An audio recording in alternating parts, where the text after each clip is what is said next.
On how to build your career with open source. I'm going to talk a little bit about my journey in open source. And I accidentally fell into open source, which is sort of an odd thing. Most people here probably had a shorter path. I did not. So I used to be a user of open source, and I occasionally committed a couple of patches or raised a couple of issues on open source, but it wasn't really part of what I did. I was mostly a self-employed developer and consultant. I did that for 25 years. And when I first started out in my career, I did a lot of low-level stuff. So I worked with machine code and low-level C. And I did notice, about 20 years later that, and I liked doing that, but it was hard. It was difficult. And about 20 years later, the open source hardware movement sort of came along. And you could now get these cheap, easy-to-use hardware devices that were easy to program, and that was sort of fun. So that sort of got me introduced into open source again. But that still didn't really get me involved. While I was very passionate about it, and I ran courses on it and did things like that, I didn't really contribute to any of the projects in a major way. So what happened was I got into it by accident. And the accident was a project called Adobe Flex. I doubt that anyone here would have heard of it. There might be a couple of people who are long-time term ASF members, but other than that, I'm just curious, show of hands who knows the project? 2 hands maybe? 3? Yeah, okay. So it was an application framework for building rich internet applications that ran on the Flash player. That's not a thing anymore. What was interesting about this was that Adobe wasn't going to donate it to the Apache Software Foundation. They were just going to abandon it. They decided, we haven't worked out how to make money out of this. It's not working for us anymore. But there was a small and passionate community behind the project, and they convinced Adobe to donate it to the Apache Software Foundation. And the people who were organising this were mostly based in the US, and I put up my hand to be an initial committer, but there was also another 100 people who did that as well. So I didn't make the initial committer list, which was fine. It just means that I had to do things the hard way. So I started getting involved in the project, and I started putting in patches, and I started raising issues. And I found something that really bugged me, and that was that the error messages in the framework were in US English. And US English and Australian English are different. And there were a couple in particular that did not make any sense at all. So I got so annoyed about this that I actually fixed it. And I submitted a patch to change it to various languages, and also encouraged other people to do that as well. And while I did some other code patches and so forth, that was basically what made me a committer on that project. And I was one of the first external committers who got put in, and then I was one of the first PMC members that was added after that. So the project is going through the incubation process, and it eventually graduated as a top-level project. Along the way, through that incubation process, we ran into a few troubles. There were some releases that took far too many votes to get out the door, too many release candidates. And there were a few community issues as well. And so I decided to hang around in the incubator and help other projects go through the incubation process. And because I started doing that, eventually I got voted in as the VP of the incubator and as an ASF member. And currently I'm now a board member. In fact, this is my 4th term as a board member.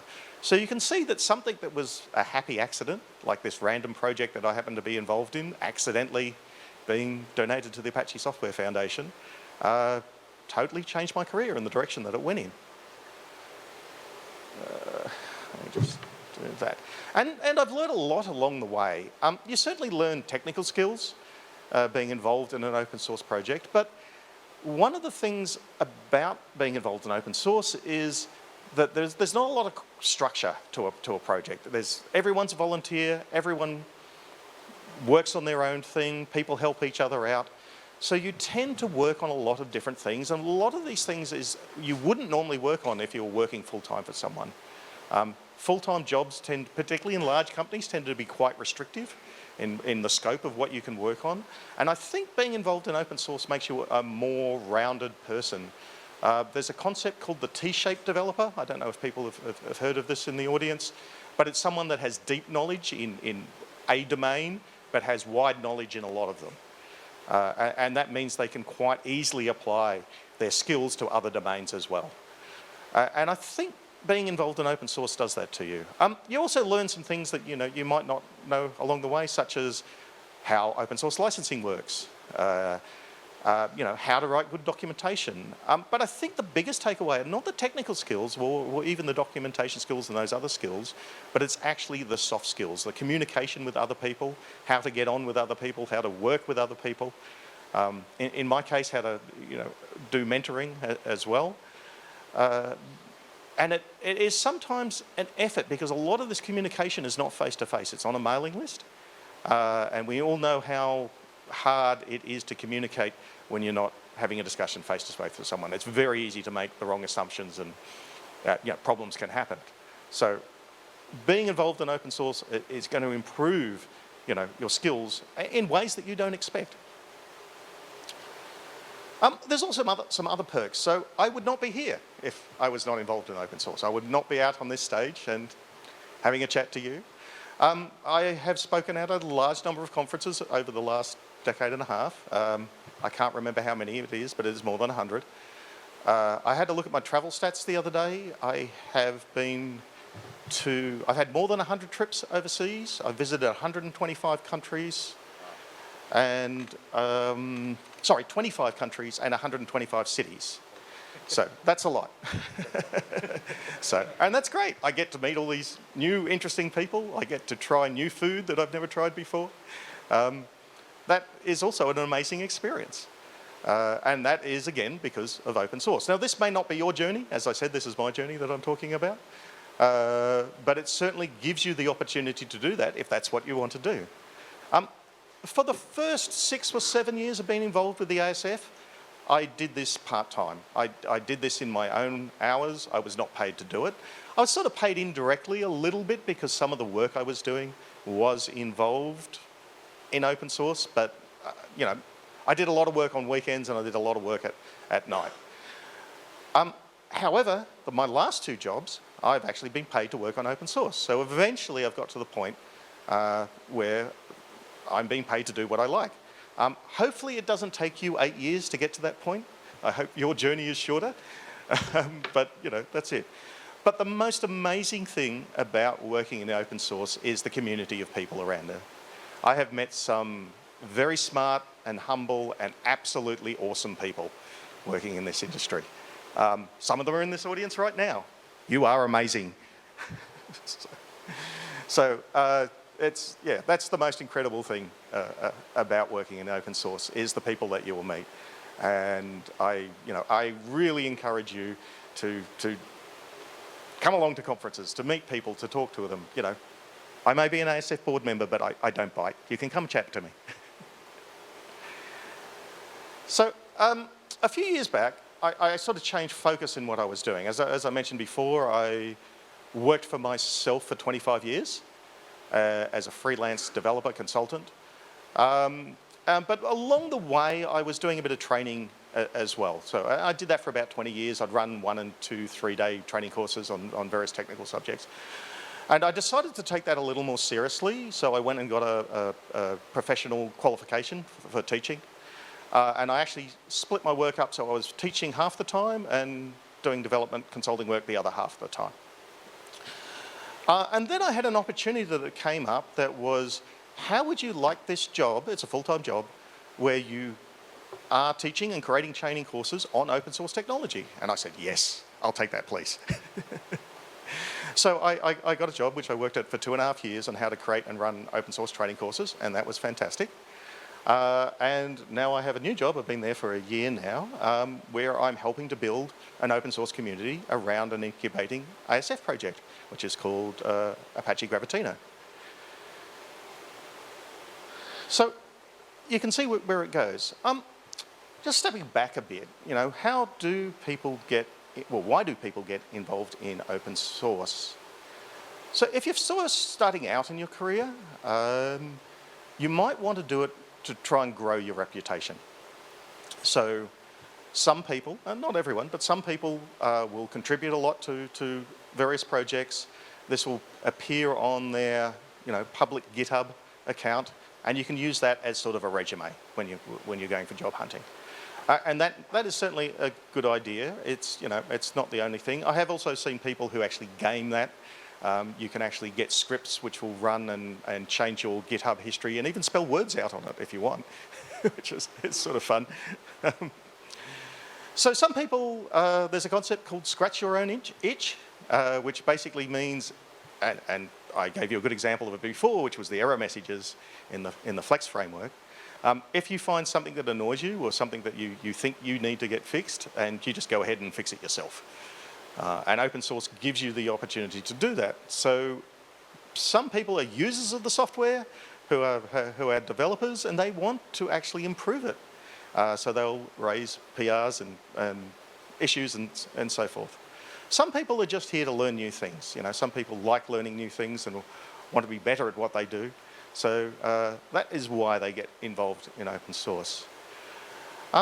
But there's a few other reasons as well, and one of the other ones is just to be part of the community and to give back to that community, and that was my motivation on the Apache Flex project. I had been part of this community for a good 10 years before it was donated to the ASF, and I had made a good living out of it.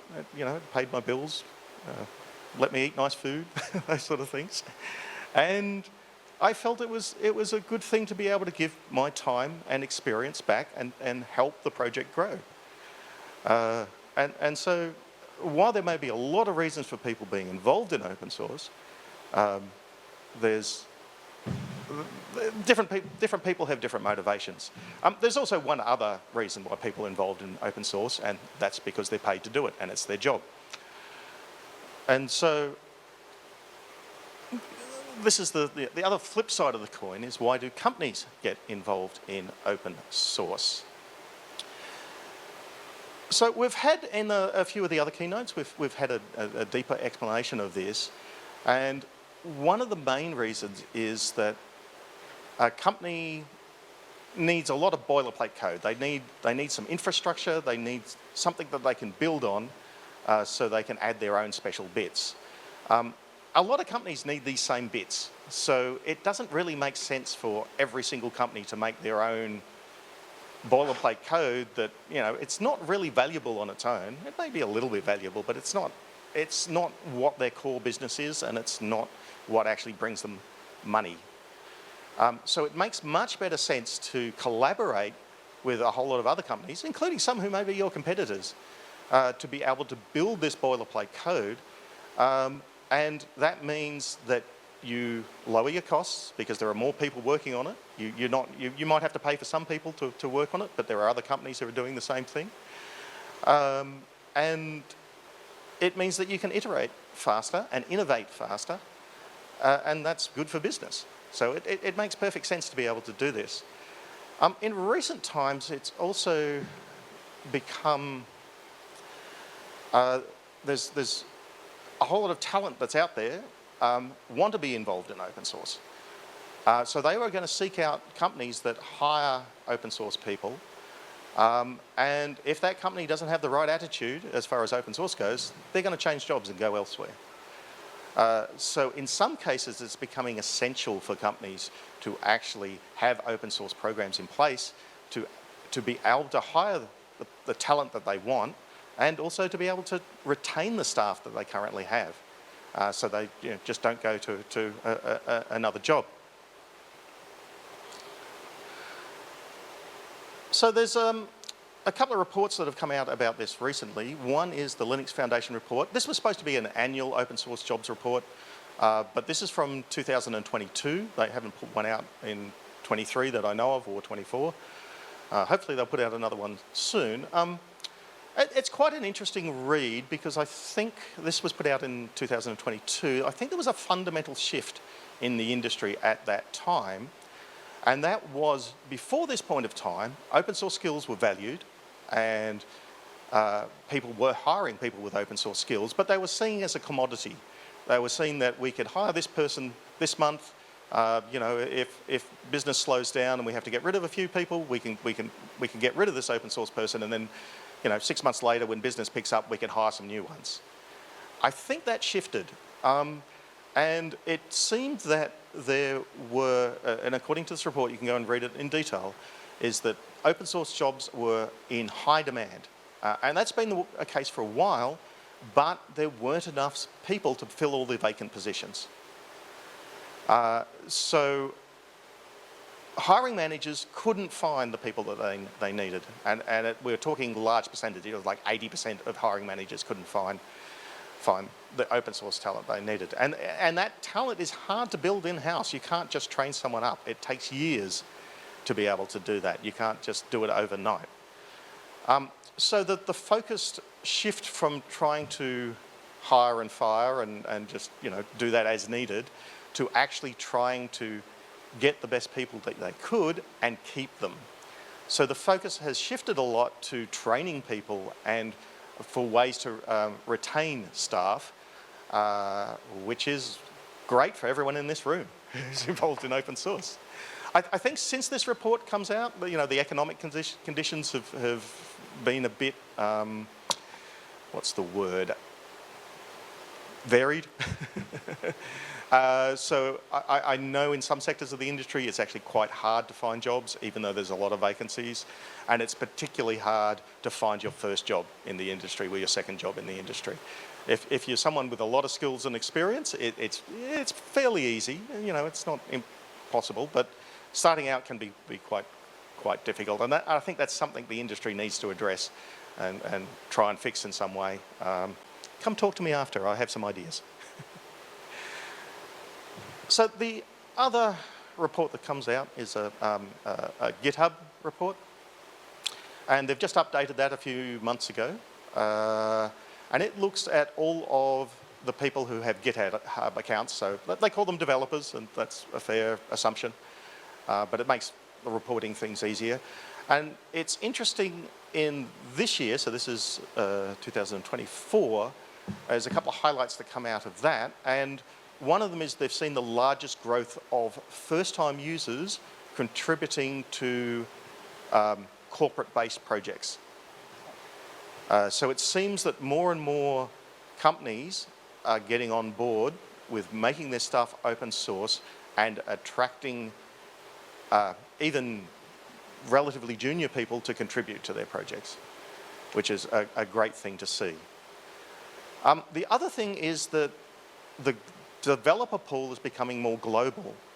For the first time, India is now second on the list in terms of the number of developers on GitHub. The Asia Pacific region is the fastest growing region, and that includes countries like Vietnam and Thailand and Malaysia and Australia as well. So the growth in those areas are greater. So it's more likely that you're going to see more people from this region being involved in open source, which is also a great thing to see. The report also mentions the rise of AI and AI projects, particularly on GitHub, and I don't think that's a surprise to anyone here. That's something that's a few years old now. One interesting thing from the report is that 80% of the development occurs in private repos. That came as a surprise to me. You know, you think of GitHub as the source of open source software. In that, oh, sorry, that may help. My slides got a little behind there. So you think of GitHub as being the de facto place where open source projects go. But it turns out that 80% of that development is happening in the private repos, which is unusual. But I think what has happened here is it actually speaks to the strength of open source in that companies have adapted open source methodologies to make their own internal projects. So they're using open source tooling like GitHub and other tools as well to do that. So even if you're not involved in a public project, the skills that you gain from being involved in open source are going to have application here as well. I'll make sure I do that this time. So just another show of hands. Who here is like just out of university or just wants to start becoming involved in open source? Oh, no. So I'm talking to an experienced audience here. Oh well, anyway. Just some advice on how to become involved in open source. There's, the best advice that I can give to you is that, just find a project you like and try and become involved. Hopefully it's something that you're interested in or something that you even use. If that is the case, you're more likely to, get involved with it and want to continue doing stuff with it if you have some sort of connection to it. The other thing is to be aware of is that not all contributions need to be code.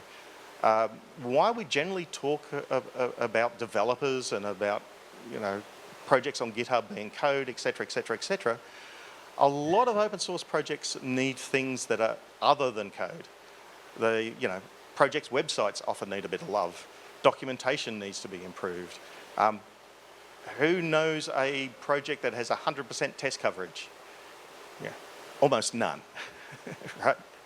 So there's a lot of other contributions that you can do, and even things like writing tutorials, helping out new users, all of those sort of things can be done and can help you get involved in open source and help you along the path to becoming a committer if that's what you want to do. The downside to this is, that finding the time to be involved in open source can be difficult. And when you first get involved, you get really excited and enthusiastic about it, and there's a chance that it can actually consume all of your time. So, just be careful and don't overcommit yourself. And there's a few other downsides of working in open source. You may not get paid for your work. That's the biggest one. All right. So as I mentioned before, for the first 6, 7, 8 years, I was not paid for working on open source projects. I fitted in whenever I could on weekends and out of hours. And my wife would say, "What are you doing in front of that computer?" It's dinner time. Come and have your dinner. So, that is certainly a downside to it. It can take up a lot of your time. There's also, not all projects, and I believe this is improving slowly, maybe not at the rate that it should have, but it's getting better, is that some projects have a problem with diversity, and that's diversity on number of axes. It's not just gender diversity. I mean, that's generally the most obvious one in projects, particularly at the ASF, but that's not exclusively. So, other areas where, there may be issues with diversity includes educational background of people involved with a project, or age of the people involved with a project, or where they live in the world, what country they come from. You will find projects that have the majority of their committers from a particular region, whether it be Europe, the US, or China. So sometimes those cultural barriers can be hard to break down, and projects, for one reason or another, just tend to attract people from a single area. One of the other downsides of working in open source, which is absolutely fantastic, but it can also have a downside to it, is that everything is public. If you make a mistake, everyone knows about it, and that is archived forever for everyone to find. So, it's just how it is, and you just have to live with it. I have certainly made embarrassing mistakes that are forever archived on a mailing list for people to find that I wish weren't there. But the best way is to not draw attention to them and move on and do other good work. So, another issue is, let's go back to the, yeah. So if you are looking for an open source project to be involved in, just take a little care, because not all open source projects are truly open source. A lot are in open source name only and may not even accept outside contribution. The Flex project that I mentioned before it was donated to the Apache Software Foundation, in theory it was an open source project. They did have the code under an open source license. It was the Mozilla license. They did have a public bug database, but they basically ignored all contributions that weren't from outside that vendor who controlled the project. Not the best thing for building a community. All right? But there are other projects that exist today that have exactly the same issue. One of the other problems with some projects is that they have very high contribution bars. They will put, even from an initial stage, they'll put a lot of emphasis on code quality and not help people reach that bar. They just assume that you're going to be able to do that. Some projects that don't do this at all. Some projects are really good at welcoming beginners, but it can certainly happen. In some cases, in extreme cases, you've got to basically be employed to work on the project for 2 years before they'll consider you a committer to the project, which I think is very unreasonable. And some of these projects have that because they are controlled by a single corporate entity. And that is something else to be aware of, particularly with projects that are not at the ASF and are outside of a foundation, because we've had some cases in recent years where these projects have switched to non-open source licensing, and that's not a good thing. So what do you need to look at for an open source project? Make sure it has an open source license and one that is approved by the OSI. That it has an open and welcoming community. So they have things like documentation on how to contribute and how to get started. And that all of the communication is open and transparent. Again, in some of these vendor control projects, you'll see PRs that are merged within minutes and there's no discussion about them at all. It's like, where did that conversation take place? The answer is it often took place on some internal communication stack, whatever that may be. And you have no access to that. So the project is not actually operating in an open and transparent way. You also want to look for projects that accept all contributions, not just code. That's what I think anyway. So this is what to look for in an open source project. And this is what you should look for in an open source company. If you're looking to be employed by a company, you want to, first off, and this is a pretty low bar, to make sure that they actually use open source products. That's the first thing. And you also want to make sure that they allow open source contribution during work hours. And this is going to vary from corporation to corporation. They often have policies on this. And some of them will have a list of projects that you're allowed to contribute to, and that's it. Some will have, you can contribute to any open source project with these licenses as long as they apply to your work. And some of them will be a bit wider than that. But that is something certainly to find out, before you sign that employment contract. You want to make sure that they do have open source policies and processes in place and they're streamlined. I once worked at a place that every single PR had to go through legal review. You don't want to do that. Every single PR takes a week. That is just a nightmare. Seriously, improve your processes.